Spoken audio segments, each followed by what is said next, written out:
মৰমৰ ছাত্ৰ-ছাত্ৰীসকল আজি মই তোমালোকলৈ আগবঢ়াই আছো ইকনমিক্সৰ 10টা খুব ইম্পৰ্টেন্ট শৰ্ট কোৱেশ্চন আৰু আগলৈ মই কিছু শৰ্ট কোৱেশ্চন তোমালোকলৈ আগবঢ়াই গৈ থাকিম আৰু তাৰ লগত উত্তৰখিনিও মই আগবঢ়াই আছো যদিও পঢ়াৰ এটো সঠিক উপায় নহয় এনেকৈ এমসিকিউ বোৰ পঢ়িয়ে তোমালোকে চেপ্টাৰটোৰ বিষয়ে আটাইখিনি কথা শিকিব নোৱাৰা কিন্তু তথাপিতো পৰীক্ষাৰ যেহেতু তোমালোকৰ প্ৰেছাৰ এটা আছে হেহে মই ইয়াত কিছু গুৰুত্বপূৰ্ণ এমসিকিউ বা এমসিকিউ বিলাকক এমসিকিউ আকাৰে নহয় কিছুমান মই খালি ঠাই পূৰণ কৰাৰ নিচিনাকৈ উত্তৰ সহকাৰে দিবলৈ বিচাৰিছো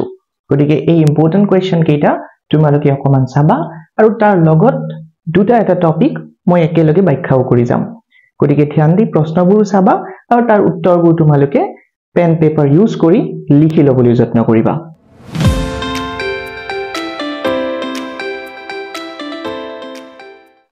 প্ৰথমটো মই প্ৰশ্ন ইয়াত সন্নিবিষ্ট কৰিছো তলৰ কোনটো অৰ্থনৈতিক সমস্যা সৃষ্টিৰ কাৰক নহয়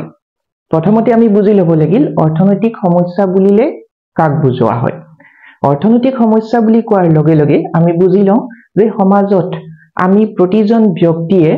যিবোৰ সম্পদেৰে নিজৰ অভাৱবোৰ পূৰণ কৰি গৈ থাকো সেই অভাৱবোৰক সংগ্ৰহ কৰাৰ সন্দৰ্ভত আমি যিবোৰ সমস্যাৰ সন্মুখীন হওঁ সেই সমস্যাবিলাককে কোৱা হয় অৰ্থনৈতিক সমস্যা বুলি এতিয়া অৰ্থনৈতিক সমস্যা বিভিন্ন কাৰণত সৃষ্টি হ'ব পাৰে কিন্তু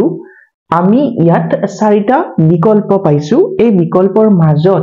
এটা এনেকুৱা কাৰক আছে যিটোৱে সমস্যাটোৰ সৃষ্টি নকৰে অৰ্থাৎ অৰ্থনৈতিক সমস্যা সৃষ্টি নকৰে প্ৰথমটো বিকল্প আছিল অপৰিসীম অভাৱ এইটো অৰ্থনৈতিক সমস্যা সৃষ্টিৰ এটা কাৰক হয় অৰ্থাৎ আমি যিবোৰ দ্ৰব্য ব্যৱহাৰ কৰি আমাৰ অভাৱ পূৰণ কৰো সেই সম্পদসমূহ ইচ্ছাকৃতভাৱে বৃদ্ধি কৰি গৈ থাকিব নোৱাৰি অথচ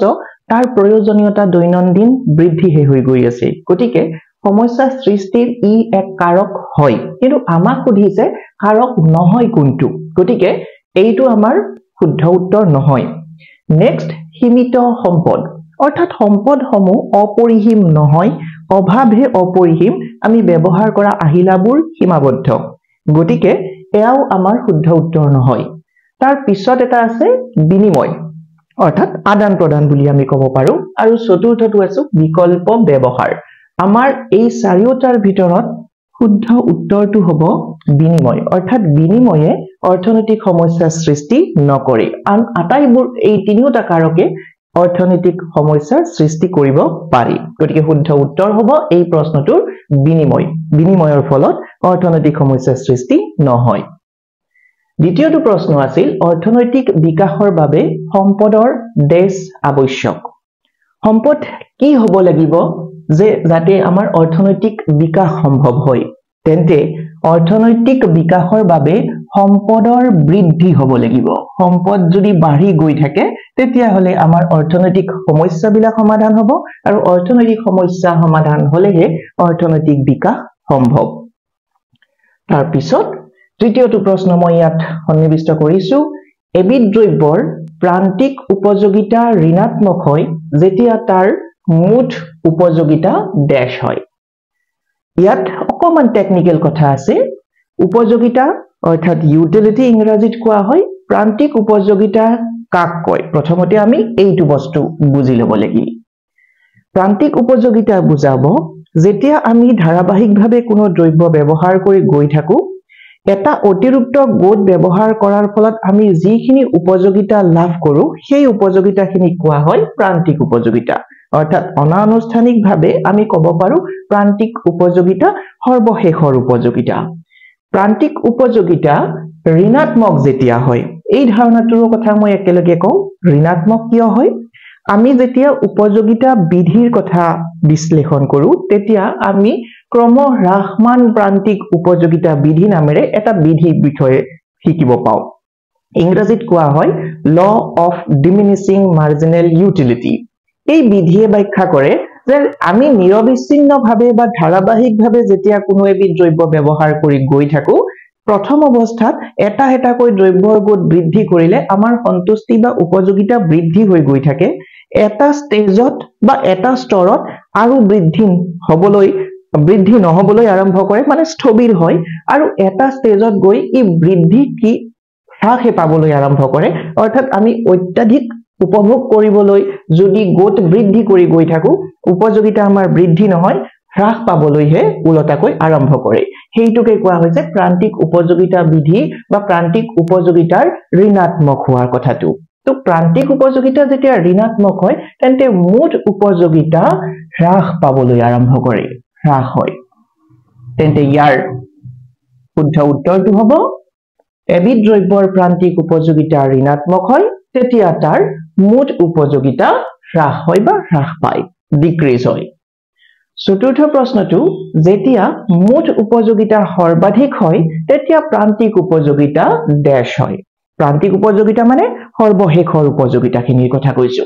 যেতিয়া মুঠ উপযোগিতা সৰ্বাধিক হয় তেতিয়া প্ৰান্তিক উপযোগিতা শূন্য হয় মানে অতিৰিক্ত গোট ব্যৱহাৰ কৰিলেও আমাৰ উপযোগিতা বৃদ্ধি নাপায় সেয়েহে প্ৰান্তিক মুঠ উপযোগিতা ইয়াৰ সৰ্বাধিক স্তৰত থাকে ইয়াৰ পিছৰ পৰ্যায়ত আৰু অতিৰিক্ত গোট ব্যৱহাৰ কৰিলে হি শূন্যৰ পৰা নেগেটিভ অৰ্থাৎ ঋণাত্মক হ'বলৈহে আৰম্ভ কৰিব পঞ্চমটো প্ৰশ্ন আছিল হ্ৰস্বকালত উৎপাদনৰ ডেছ উপাদানবোৰ সহজে হালহলনি কৰিব পাৰি এই প্ৰশ্নটোৰ উত্তৰৰ আগতে মই উৎপাদনৰ উপাদানসমূহৰ প্ৰকৃতিৰ বিষয়ে কওঁ উৎপাদনৰ উপাদানসমূহক আমি দুটা শ্ৰেণীত বিভক্ত কৰিব পাৰো এটা কোৱা হয় পৰিৱৰ্তনশীল উপাদান আৰু আনটো কোৱা হৈছে স্থিৰ উপাদান যদি আমি হ্ৰস্বকাল অৰ্থাৎ কম সময়ৰ ভিতৰতে উপাদানসমূহ হালহলনি কৰিবলৈ বিচাৰো তেতিয়াহলে স্থায়ী উপাদানসমূহক কম সময়ৰ ভিতৰত হালহলনি কৰিব নোৱাৰি যিবোৰ পৰিৱৰ্তনশীল উপাদান সেইবোৰকহে কম সময়ৰ ভিতৰত হালহলনি কৰিব পাৰি তেন্তে ইয়াৰ উত্তৰটো হ'ব পৰিৱৰ্তনশীল উপাদানবোৰ তো উত্তৰটো হ'ল পৰিৱৰ্তনশীল উপাদানবোৰ হ্ৰস্বকালত অতি সহজে হালহলনি কৰিব পাৰি ষষ্ঠ প্ৰশ্নটো আছিল যেতিয়া গড় উৎপাদন আৰু প্ৰান্তিক উৎপাদন সমান হয় তেতিয়া গড় উৎপাদন ড্যাশ হয় গড় উৎপাদন সৰ্বাধিক হয় ম্যাক্সিমাম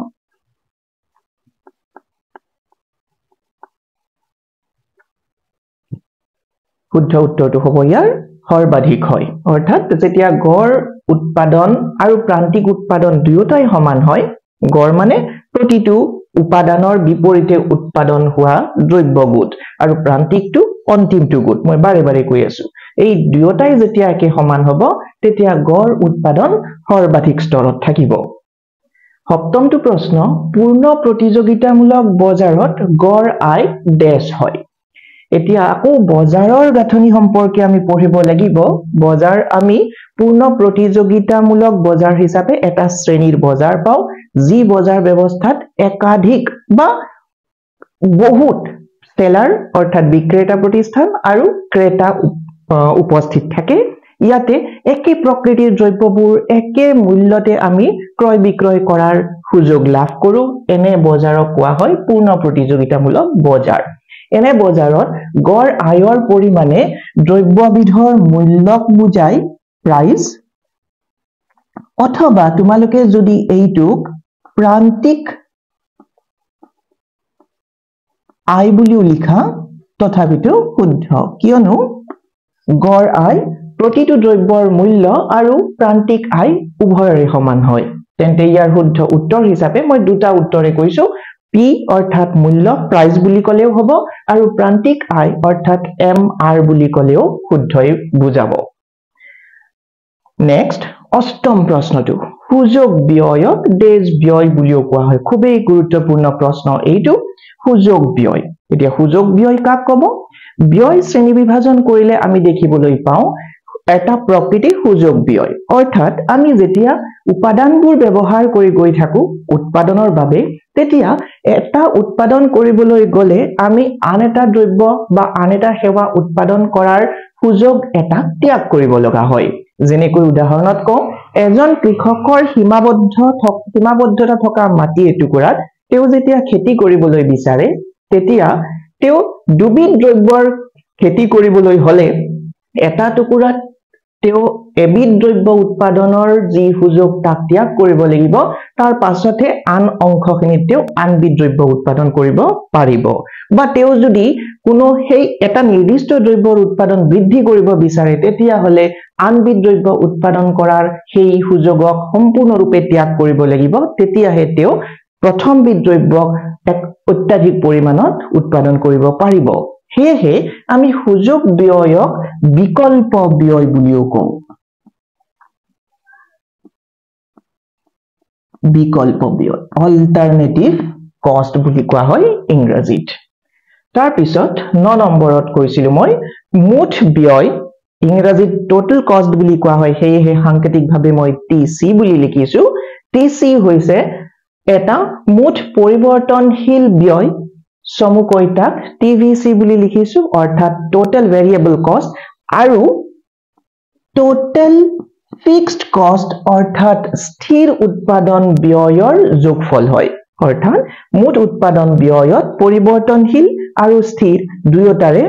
যোগফলক আমি মুঠ উৎপাদন ব্যয় বুলি কওঁ গতিকে ইয়াতে তোমালোকে সাংকেতিকভাৱে টিএফসি বুলি লিখিলেও হ'ব নাইবা ইয়াত লিখাৰ নিচিনাকৈ মুঠ পৰিৱৰ্তনৰ থলত স্থিৰ উৎপাদন ব্যয় বুলি লিখিব পাৰিবা অন্তিমটো 10 নম্বৰ প্ৰশ্নত কৈছো এসি অৰ্থাৎ এভাৰেজ কষ্ট